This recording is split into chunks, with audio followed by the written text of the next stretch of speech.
समय बीत चुका था। अनिका और नक्श अब उसी शहर में नहीं रहते थे। नई जगह, नया घर, नई जिंदगी शुरू करने की कोशिश।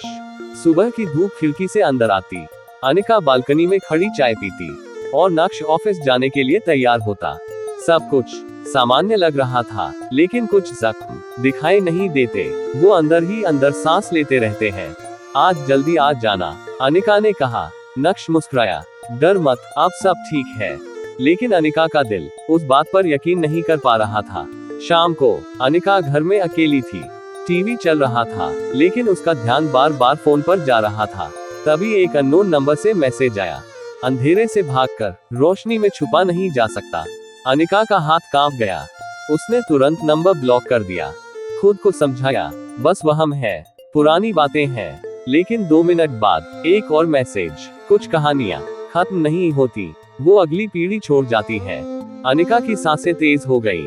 उसने नक्श को कॉल किया, लेकिन फोन नहीं लगा। उधर नक्श अपनी कार में था, रेड सिग्नल पर रुका हुआ।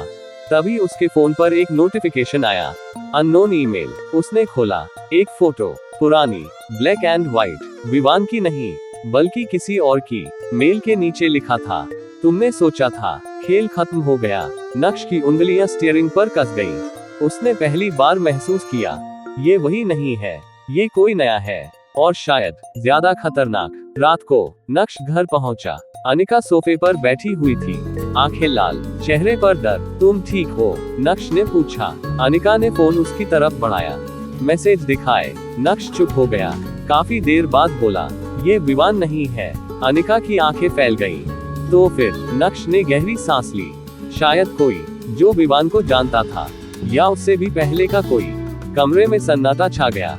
खिड़की के बाहर हवा चली, पर्दे हिले, और उसी पल घर की लाइट एक सेकंड के लिए बंद हुई, फिर जल गई। लेकिन दीवार पर अब एक कागज चिपका हुआ था।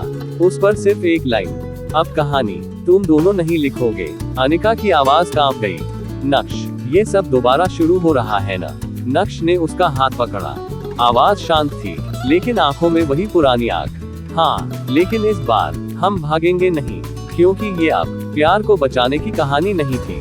ये कहानी थी प्यार के बाद जिंदा रहने की, और यहीं से नई कहानी शुरू होती है।